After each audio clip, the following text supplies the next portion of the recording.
Olá, eu sou Pedro Tunes e hoje eu vou estar falando um pouquinho sobre o berimbau, falando desde da história da capoeira, então até como você utiliza o berimbau nesse jogo. Esse é um trabalho de expressão artística do professor Emílio e é um trabalho avaliativo para suficiência nessa matéria. Então, começando, o que que eu vou falar? Eu vou falar o que é a capoeira, os aspectos históricos sobre as origens da capoeira, a diferença entre capoeira de Angola e capoeira regional, o papel da música na roda, na roda e do berimbau, a história do meu berimbau, que é aquele dali, as partes do berimbau e suas funções, técnicas e notas que você toca nele. Então, começando pelo o que é capoeira? A capoeira é uma manifestação cultural afro-brasileira que combina luta, dança, música, expressão corporal e tradição. Ela foi criada pelos africanos escravizados no Brasil e surgiu como uma forma de resistência, preservação da cultura e defesa pessoal. A prática acontece em uma roda de capoeira onde os participantes jogam ao som do berimbau e de outros instrumentos, acompanhados por cantos que ajudam a marcar o ritmo e transmitir ensinamentos. Atualmente, além de seu valor histórico e cultural, a capoeira também é praticada como esporte, atividade física e expressão artística em diversos países. Então, passando para os aspectos históricos da capoeira, da, da origem da capoeira. Começando por antes da abolição da escravidão no Brasil. A capoeira surgiu no Brasil entre os séculos 17 e 18, durante o período da escravidão, sendo desenvolvida principalmente por africanos escravizados de origem Banta, que é Angola e Congo, e Nago, que são os Iorubás. Esses povos trouxeram consigo tradições de lutas, danças, músicas e rituais que, ao se encontrarem no Brasil, deram origem a uma nova manifestação cultural adaptada às condições de opressão vivida pelos escravizados. Então, nos momentos de descanso nas senzalas, principalmente nas áreas urbanas, a capoeira era praticada em rodas acompanhadas por cantos e instrumentos musicais como berimbau. E como os senhores das senzalas não permitiam que os escravizados praticassem algum tipo de luta, porque isso era considerado como uma ameaça uma ameaça ao seu poder de controlar os escravizados tiveram a ideia de disfarçar a capoeira como uma dança. Então, a música ela ajudava a disfarçar os momentos de luta como se fosse uma dança. Isso permitia que os praticantes treinassem defesa pessoal e fortalecessem sua identidade cultural, justamente utilizando aspectos culturais que foram trazidos com ele para formular as músicas, os instrumentos e as letras que eram tocadas. Agora, passando para após a abolição da escravidão. Mesmo após a abolição, muitos ex-escravizados permaneceram em situação de exclusão social. E nesse período, a capoeira passou a ser associada à desordem pública. Tanto é que foi criado o termo capoeiragem. Justamente em 1890, a, a capoeiragem foi proibida pelo Código Penal da República. Pelo Código Penal da República, que previa prisão para quem fosse encontrado praticando capoeira nas ruas. Esse termo capoeiragem é um termo pejorativo para a prática da capoeira. Mas mesmo proibida, a capoeira continuou sendo praticada de forma clandestina, preservando suas tradições e sua importância para a cultura afro-brasileira. Já na década de 1930, começou a se organizar o ensino da capoeira, e foram abertas academias, muito por causa do mestre Bimbá e do mestre Pachinha, que eu vou falar mais à frente quando for tratar de capoeira regional e da Angola. E essa abertura de academia, a organização do ensino, ajudou a transformar a prática, que antes era marginalizada, uma manifestação cultural respeitada. Tanto que, em 1937, a capoeira deixou de ser considerada crime e, em 1940, passou a ser oficialmente conhecida pelo governo brasileiro. Agora, atualmente, a capoeira ela é reconhecida como uma das maiores e mais importantes expressões da cultura brasileira, que unindo luta, dança, música e tradição. E em 2008, ela foi registrada pelo IFAM como Patrimônio Cultural do Brasil. E em 2014, a roda de capoeira foi reconhecida pela Unesco como Patrimônio Imaterial da Humanidade, reforçando sua relevância histórica e cultural no Brasil e no mundo. Agora, a diferença entre capoeira da Angola e capoeira regional. A capoeira da Angola, ela preserva as tradições mais antigas da capoeira. Ela é justamente uma capoeira mais antiga. Então, ela traz consigo a grande parte da cultura dos povos que vieram para o Brasil. Já a regional, ela foi criada pelo mestre Bimbá na década de 1930. E ela foi criada para modernizar a prática. A capoeira de Angola tem um ritmo mais lento e cadenciado. Já a capoeira regional tem um ritmo mais rápido e dinâmico. Isso vai dar para perceber bem quando for mostrar o exemplo com um vídeo da capoeira da Angola e regional. A capoeira da Angola valoriza a estratégia, a malícia e o jogo próximo ao chão. Isso também dá para perceber muito bem que os capoeiristas na capoeira da Angola, eles jogam muito próximos ao chão. Já a regional dá maior destaque à eficiência dos golpes, agilidade e preparo físico. Muitos golpes são muito acrobáticos na capoeira regional e ela é muito rápida, então os golpes são muito fortes, muito explosivos. Na capoeira da Angola, o jogo costuma ser mais teatral e simbólico, enfatizando a tradição e a cultura afro-brasileira. Justamente ela é muito mais teatral para trazer essa cultura afro-brasileira. E na regional, o jogo é mais objetivo e esportivo, com movimentos técnicos e sequências de ensino. Na Angola, o berimbau, ele normalmente executa toques tradicionais, como o toque de Angola, o São Bento Grande de Angola, o São Bento Menor de Angola, o São Bento Menor, o São Bento Menor. E a regional, os toques se incentivam um jogo mais acelerado e competitivo. Na Angola, o seu principal representante foi o Mestre Pachinho, que ele preservou as características tradicionais da capoeira. Já a regional, como eu já falei, ela foi criada pelo Mestre Bimbá e ele foi responsável pela sistematização da capoeira regional. Justamente ele que criou sistemas, por exemplo, de graduação da capoeira. Primeiro eram lenços coloridos e depois houve a evolução para o sistema de cordas que é utilizado atualmente.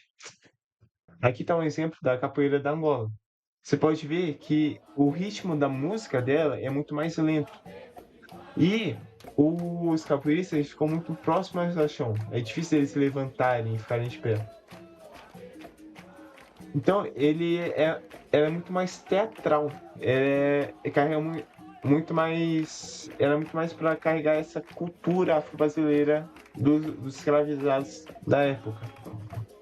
Já a regional, ela é muito mais acrobática, ela é muito mais rápida. A música dela tem um ritmo muito mais acelerado.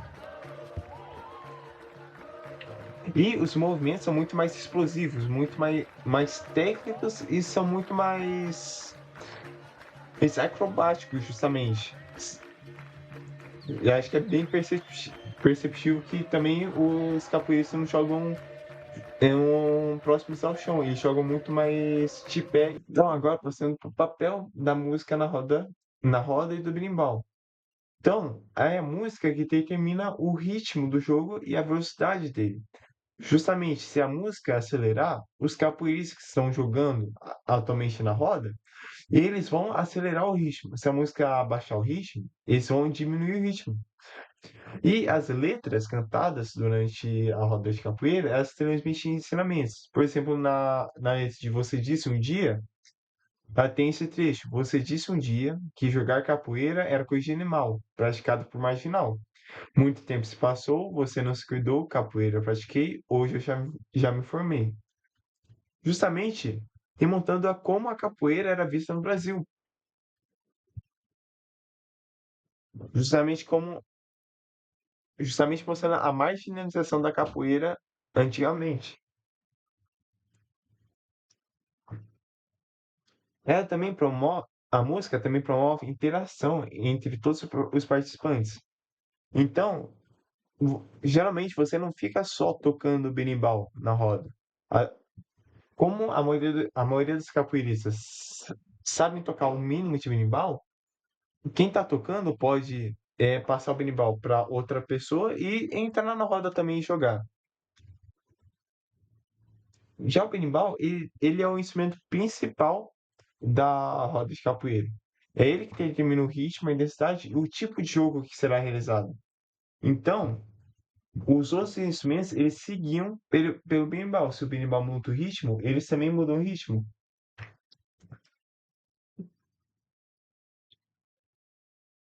Agora, os outros instrumentos que a gente tem na roda, além do berimbau, a gente tem o pandeiro, que provavelmente vocês já conhecem, o atabaque, que ele é uma espécie de tambor, ele é bem grande, o agogô e o reco-reco. E agora falando da história do meu berimbau. Por volta de 1972, meu pai, o Paulo, pode entrar? Aí, ó. Oba, tudo bom? Pode ir lá. Então, pode deixar ele.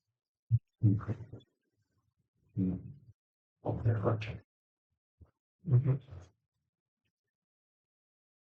Então, o meu Chicão, ele, que é esse cara aqui, o meu Chicão, que é esse de camiseta vermelha, o Décio de Sá, que é esse cabeludo, cara.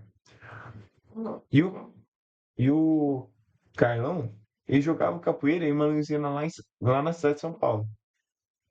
Então, durante a adolescência, um tanto da adolescência e da fase jovem adulta deles, eles jogavam capoeira lá.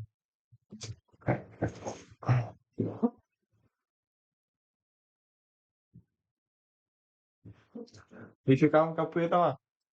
Então, meu pai já me contava histórias dessa época, de quando ele jogava capoeira. E acabou que com o tempo eles se separaram, cada um foi para um seu lado, e meu tio ficou lá em São Paulo, só que em outra cidade, meu pai veio aqui para o Paraná. E em 2020, eles se reuniram. É, justamente foi quando foi tirada essa foto. Atualmente, por exemplo, o Décio Sá virou mestre de capoeira, que agora ele é mestre Décio Sá e fundou a Berimbau Brasil, que é uma loja que vende berimbau. Justamente o berimbau que o meu pai está tocando aqui é do Décio Sá. E esse berimbau que o Décio está tocando é um berimbau que o Carlão deu pro meu pai, que é aquele berimbau ali. Então, esse berimbau é justamente aquele berimbau que o Carlão, ele deu o berimbau pro meu pai e o berimbau ficou parado um tempo aqui em casa. Aí eu já tinha um pouco de interesse nisso, eu já fiz algumas aulas de capoeira lá no Ensino Fundamental 1 e o meu pai já me contava história, por exemplo, quando ele me contou a história de quando ele acertou um golpe bem aqui no peito do meu tio, que ele ficou com falta de ar e acabou saindo até sangue da boca dele. Então eu já tinha um pouco de interesse e acabei pegando para aprender a tocar o berimbau. Então eu aprendi a tocar e acabou que meu pai me deu esse berimbau acabou que meu pai me deu esse berimbau. Então agora esse berimbau aqui é meu e eu toco ele esporadicamente e aprendi a tocar. Antes eu não conseguia nem segurar o berimbau direito. Agora eu já consigo tocar uma certa diversidade de toques da capoeira, consigo acelerar o ritmo, diminuir o ritmo, tocar cadenciado. Então, essa história desse berimbau que eu tenho aqui.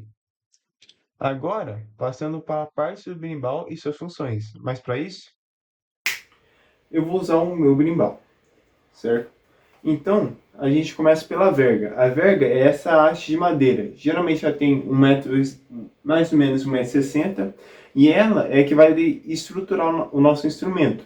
Também é ela que dá a tensão no arame. Então a gente dobra, literalmente, dobra ela A gente enverga ela e essa envergadura que vai gerar a tensão que, quando a gente enverga, a gente está fazendo uma força para envergar, então a matéria tende a se desenvergar.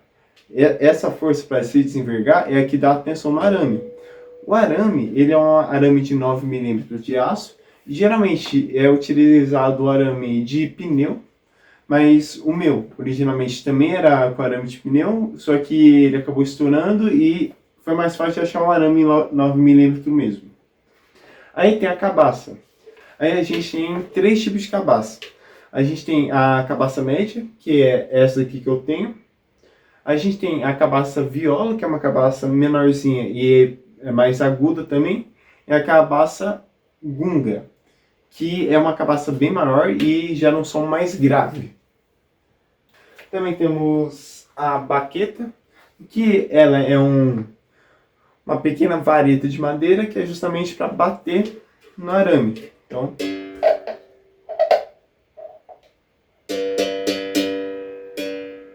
nossa. Então a vareta é utilizada, a baqueta é utilizada para bater no arame. Aí a gente tem o dobrão, que o dobrão ele pode ser tanto uma pedra, eu tenho uma pedra lisa aqui, quanto, por exemplo, uma moeda, também é utilizado como se fosse uma moeda, só que mais grossa, de aço, mas ela é utilizada para você mudar a nota no berimbau. Então, ó, isso é justamente para encostar no arame e mudar a nota. Depois, quando eu for falar de nota, eu vou mostrar mais certo isso. E temos o cachixi, que ele é para complementar o som do berimbau. Então, sem o cachixi, o berimbau soa mais ou menos assim.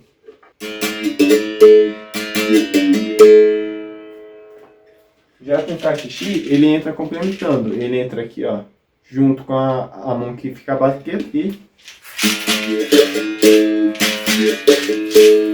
Então, ele é um chocalho que vai complementar o som do berimbau. Agora, eu vou partir para o último tópico, que é a técnica e as notas. Vou abaixar um pouquinho a câmera aqui. Então, primeiro eu vou falar da técnica. Como você segura o berimbau.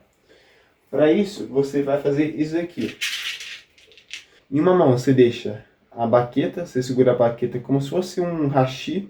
Segura com esses dois dedos e você vai fazer esse movimento. E junto com ela, você deixa o cachixi.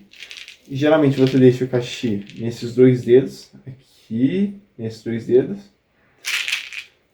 Mas, como o meu cachê é meio grande, eu deixo ele nesses dois dedos de cima para ter mais controle sobre ele. Então, ao final, você vai ficar com algo mais ou menos assim.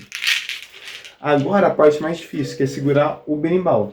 Como ele é um instrumento grande e a base dele fica embaixo, fica muito peso em cima de você. Então, é meio difícil de equilibrar ele. Aqui, ó, a gente tem esse sisal. Então você vai passar o seu mindinho por baixo dele. Tá vendo? Você vai passar o seu mindinho por baixo dele. E vai usar esses dois dedos para segurar a verga. E esses dois vão segurar o dobrão. E são eles que vão se movimentar para encostar o dobrão, desencostar, apertar. Então esses dois dedos têm que ficar livres. Então, no final você vai ficar com a mão direita assim e com a mão esquerda assim. Agora, partindo para as notas básicas, a gente tem afastado do tronco, certo? Acho que aqui tá pegando. Então, afastado do tronco e sem encostar o dobrão, você toca abaixo da linha do dobrão. Então, você toca nessa área aqui. Você toca um solto. Também chamado de dom. Então, dom. Esse é o toque solto. Aí, se você pressionar forte a pedra contra o arame e tocar acima da pedra, tem um din, ou também conhecido como toque preso, que é o... Então, dom, din, dom, din. Aí, encostado a cabaça no tronco, você encosta levemente a pedra no arame e bate acima do nível da pedra. Então você bate aqui. Você tem um chiado, também conhecido como tch. Então, ó. E tem que ser levemente encostado no arame. Se você pressionar, muda o som. Então, o correto é... Então, tem dom, Aí a gente tem o arranhado, também conhecido como don't, que é o dom. Aí, no meio do solto, que é o dom, você vem para um chiado. Então é don't, don't, don't, don't. Então começa fora, afastado do tronco, você batendo sem o dobrão, e você traz para o tronco e encosta o dobrão. Então, don't, don't, don't, don't, don't, don't. Então, don't, don't, don't, don't, don't. E essas são as 4 notas básicas do berimbau. Aí, no próximo vídeo eu vou mostrar na prática os toques do berimbau. E é isso. Foi o vídeo de hoje. Espero que tenham gostado. E até o próximo vídeo.